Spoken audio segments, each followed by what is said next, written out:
O Embraer E2 que não vendeu nenhuma unidade e, pelo visto, não vai vender tão cedo. Estou falando do 175 E2 que simplesmente não vendeu nenhuma aeronave.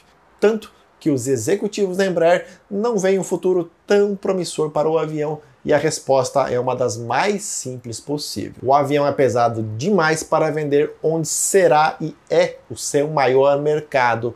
Sim, os Estados Unidos. Até hoje, o Embraer 175 de primeira geração é vendido e é produzido e vai vender ainda por pelo menos 10 anos, de acordo com a própria Embraer, especialmente para as companhias regionais americanas. A empresa brasileira deixou o avião em banho-maria, esperando dias melhores. E eles sabem e deixaram bem claro que não esperam uma mudança no escopo americano, que seria para flexibilizar a entrada do 175 E2 no mercado doméstico. O presidente executivo da divisão comercial da Embraer falou que o 175 de primeira geração tem uma excelente performance. Ninguém está negando isso, que as companhias aéreas estão relutantes em adquirir o E2, pois iriam precisar modificar os seus acordos com os sindicatos.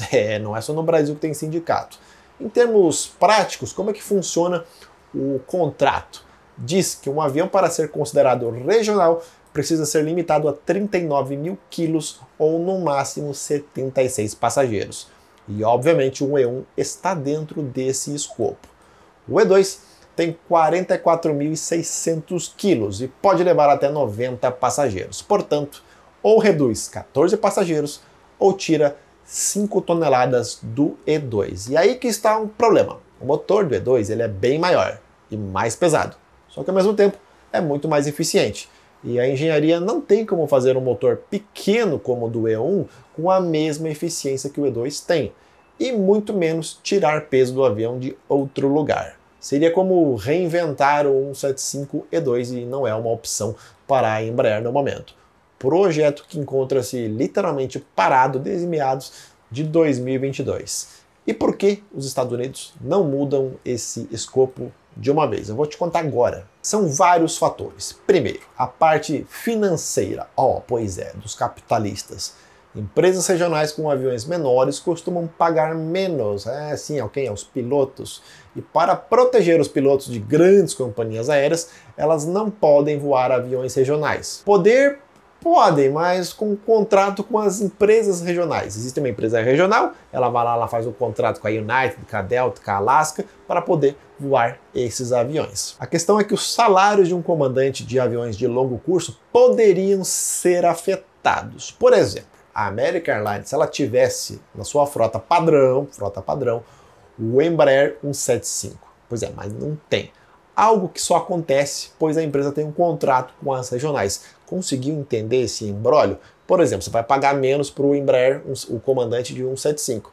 Caso ele fosse da empresa principal da América, ela teria que dar uma equiparada mais os salários. Só que, claro, iria puxar para baixo o salário dos comandantes. E o sindicato não quer essa ideia, até certo ponto, com razão. Existe um outro ponto que é o equilíbrio da concorrência. Se fosse tudo liberado, as grandes empresas dominariam todos os mercados, deixando sem espaço justamente para as regionais independentes, algo que também é colocado no escopo, é justamente o custo das operações com jatos regionais, muito menores se comparado a aviões maiores, também impedindo que as grandes empresas coloquem aviões regionais em muitas rotas para reduzir os seus custos.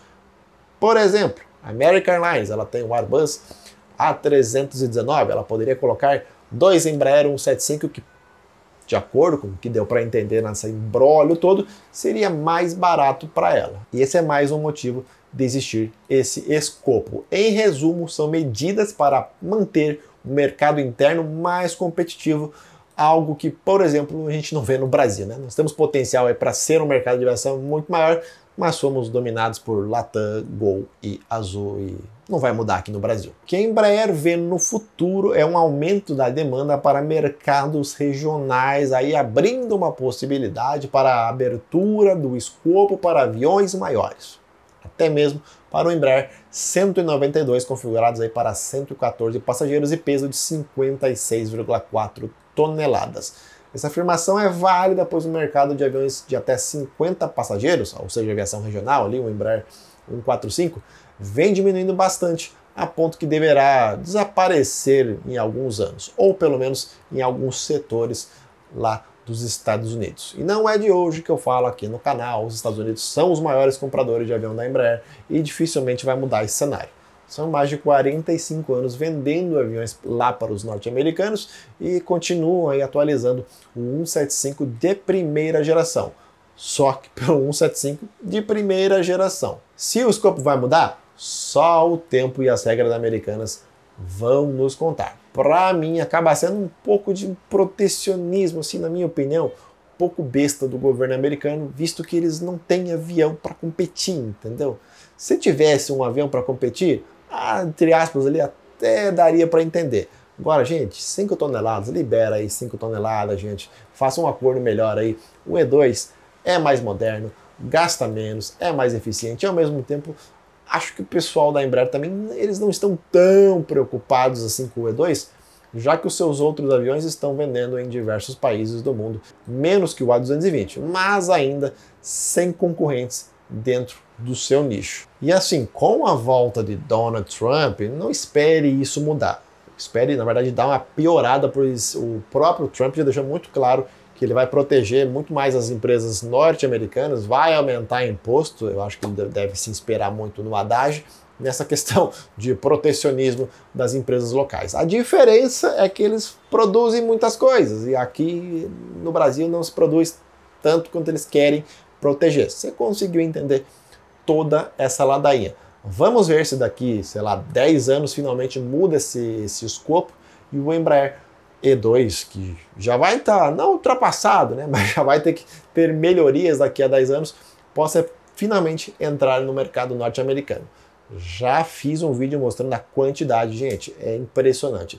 Praticamente o 175, é assim, 90% são de companhias americanas que compram e continuam comprando. No Brasil, acho que só a Trip utilizou, né? Só a Trip chegou a utilizar esse modelo. Posso estar errado, não me recordo 100%, mas acho que é isso. Será que vai mudar? Deixa a tua opinião nos comentários e a gente se vê no próximo vídeo. Tchau!